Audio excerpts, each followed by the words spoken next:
Assalamualaikum dan selamat sejahtera. Mata pelajaran kita pada hari ini iaitu Pendidikan Kesihatan Tingkatan 1, Bab 3.0, Penyalahgunaan bahan, pengaruh rokok, alkohol dan dadah. Penyalahgunaan bahan, pengaruh rokok, alkohol dan dadah. Okey, rokok, alkohol dan dadah ialah bahan yang boleh memabukkan. Okey, bahan yang boleh memabukkan. Okey.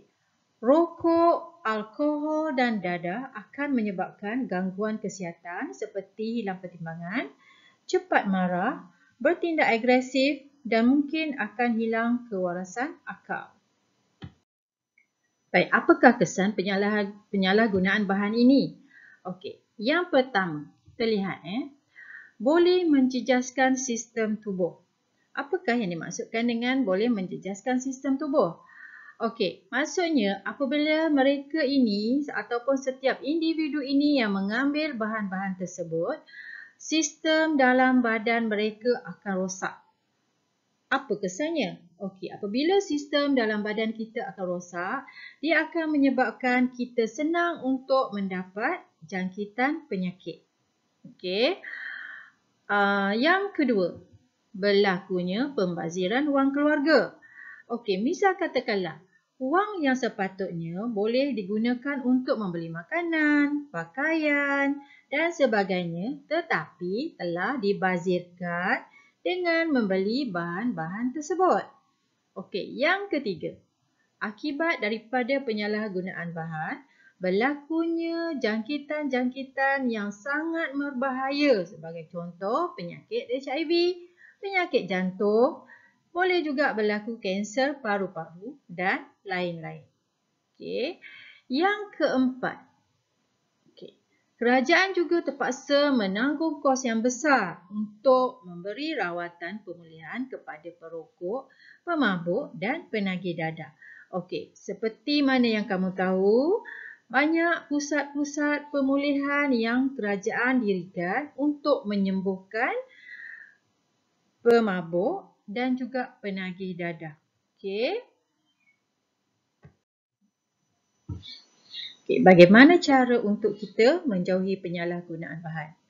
Baik, yang pertama, kita lihat yang pertama, kita perlu tetapkan pendirian dengan menolak tawaran yang diberikan untuk mencuba bahan-bahan ini. Okey, bagaimana caranya?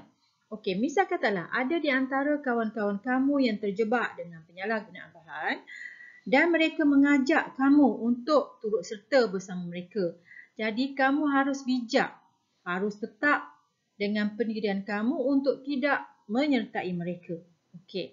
Yang kedua, cara yang kedua ialah gunakan kaedah komunikasi yang berkesan seperti menyertai kempen dan ceramah mengenai penyalahgunaan bahan. Okey. Yang ketiga, ini juga amat penting untuk kamu, iaitu kamu harus bijak memilih kawan yang baik dan menyertai aktiviti yang berfaedah sahaja. Okey. Sebenarnya bukan salah untuk kita berkawan, tapi pilihlah kawan yang boleh membawa kita kepada ke arah kebaikan dan bukan kawan yang membawa kita kepada ke arah keburukan. Okey. Mengapa pengaruh dadah ini perlu dijauhi? Okey, yang pertama, kita lihat yang pertama, menyebabkan keruntuhan akhlak. Okey, apabila seseorang itu terjebak ke dalam kancah dadah, mereka mungkin akan terlibat dengan pergaduhan, terlibat dengan pergaulan yang bebas dan berlakunya perkara-perkara yang tidak diingini. Okey, seperti kecurian, merompak sehinggalah kepada membunuh. Okey. Yang kedua, terutama kepada pelajar. Okey.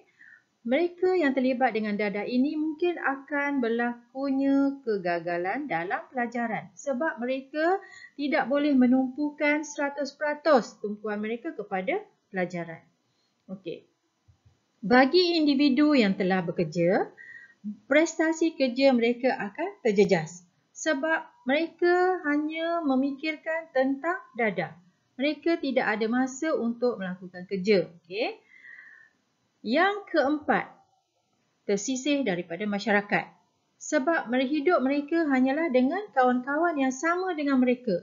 Dan masyarakat akan menjauhi mereka sebab mereka takut berlakunya kecurian yang dilakukan oleh penagih dadah dan sebagainya. Okey. Yang seterusnya berlakunya keruntuhan institusi kekeluargaan. Apabila di dalam keluarga kita terdapatnya seorang yang menghadapi masalah penagihan dadah, akan berlaku kucak-kacir, akan berlaku pecah belah dalam sesebuah keluarga. Sebab biasanya mereka yang terlibat dengan aktiviti penyalahgunaan dadah, dia akan melakukan kecurian, dia akan melakukan pergaduhan di dalam ahli keluarga dan sebagainya apabila mereka tidak mendapat bekalan. Okey. Yang akhir sekali, pengaruh dadah ini perlu juga dijauhi kerana dia boleh menjejaskan tahap kesihatan. Okey. Apabila mereka ini terlibat dengan dadah, mereka akan mudah terkena penyakit sebagaimana yang telah cikgu terangkan pada slide yang sebelumnya tadi. Baik, seterusnya kita lihat kesan ketagihan merokok.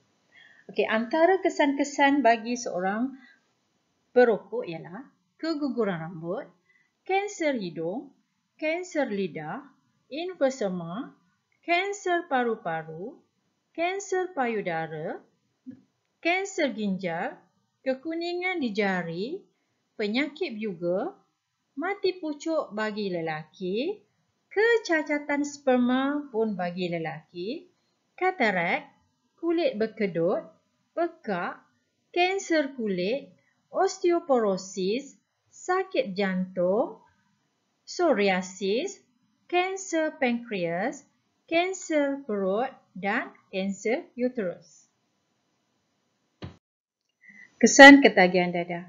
Okey, antara kesan akibat daripada ketagihan dadah ini yang pertama ialah dari segi psikologi. Okey, kita lihat dari segi psikologi. Okey, biasanya penagih dadah ini akan berlaku insomnia ke atas diri mereka. Apakah maksud insomnia? Insomnia ni maksudnya mereka tidak boleh tidur, okey, sehingga berhari-hari. Okey, mereka berkelakuan agresif di mana mereka selalu memberontak, selalu mengamuk. Okey, paranoid. Paranoid ni mereka akan memandang masyarakat di sekeliling sebagai orang yang memandang serong kepada mereka. Yang memandang mereka sebagai, yang menganggap semua orang di sekeliling mereka sebagai orang yang jahat. Okey, kurang selera makan di mana dia akan menyebabkan tubuh mereka akan menjadi kurus kering.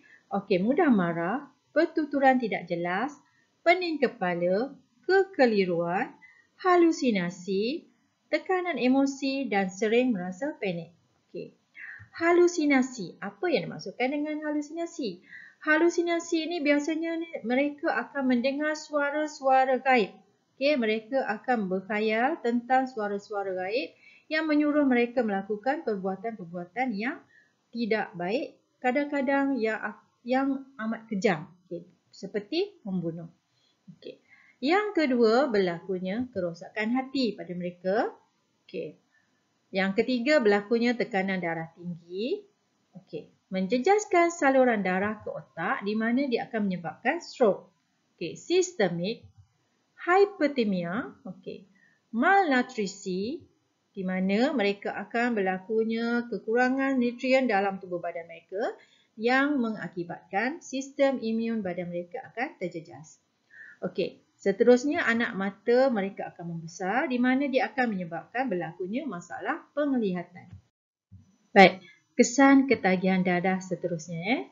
Masalah gigi berketap. Okey, masalah gigi berketap. Kalau kita lihat dia macam gusi atas dengan gusi bawah dia selalu berlaga. Okey, kulit berpeluh dan kebas. Okey, sesak nafas, sakit dada. Okey, jantung berdegup pantas. Okey, serangan jantung, kerosakan buah pinggang. Okey, pergerakan otot tersekat-sekat. Macam sendi-sendi otot dia akan terbatas pergerakannya. Okey, berlakunya sawan. Okey, dan juga berlakunya kehilangan koordinasi. Kehilangan koordinasi ni maksudnya dia tidak boleh duduk dengan sempurna, dia tidak boleh bergerak dengan pantas. Okey, bangun, berjalan, dia macam tidak ada koordinasi antara anggota tubuh badan mereka. Seterusnya kita lihat kesan ketagihan alkohol. Okey. Apa yang akan berlaku apabila seseorang itu ketagih alkohol? Okay, yang pertama, dia akan berlaku kerosakan otak. Okay, ketagihan dan juga stroke. Okay, kabur penglihatan, gangguan percakapan, okay, pendarahan yang berlaku di kerongkong, okay, gangguan pernafasan, dia akan jadi sesak nafas. Okay, degupan jantung yang tidak berkala, luka di dalam perut, berlaku juga kerosakan hati, kelemahan otot, kanser usus kecil, luka di dalam usus kecil, mati pucuk bagi lelaki dan osteoporosis iaitu tulang reput akibat daripada penyalahgunaan alkohol. Sekarang kita lihat kesan bahaya asap rokok kepada perokok pasif.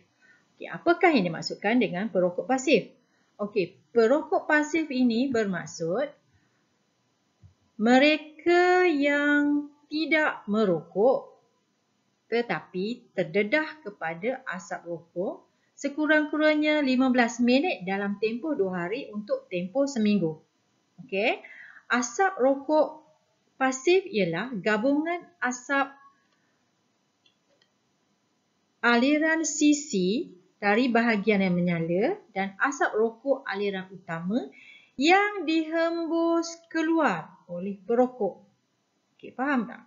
Maksudnya perokok pasif ialah sebenarnya mereka tidak merokok tetapi mereka mendapat asap rokok daripada perokok yang berada di sebelah mereka.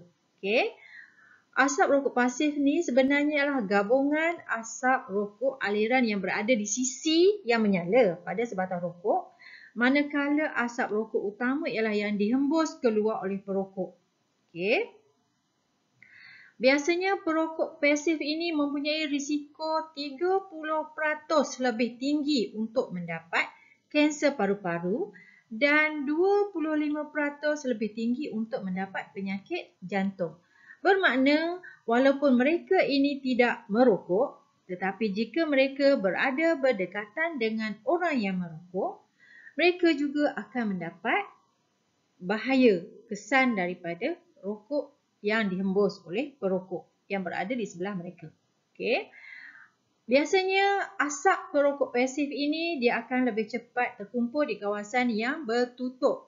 Contohnya seperti pejabat, hotel, restoran dan juga dalam pengangkutan awam. Sebab itu sekarang ini kerajaan telah mengadakan kawasan-kawasan larangan merokok di kawasan-kawasan yang disebutkan ini. Baiklah. Sebagai penutup untuk sesi pelajaran kita pada hari ini ialah kita haruslah jalani hidup seharian dengan aktiviti bermakna dan berfaedah seperti beriadah bersama keluarga dan menyertai aktiviti-aktiviti kemasyarakatan untuk menghindarkan diri kita daripada terjebak dengan penyalahgunaan bahan. Untuk tugasan kamu, sila lengkapkan nota yang telah saya berikan semalam dan latihan akan diberikan dalam bentuk modul yang akan diedarkan nanti. Sekian, terima kasih.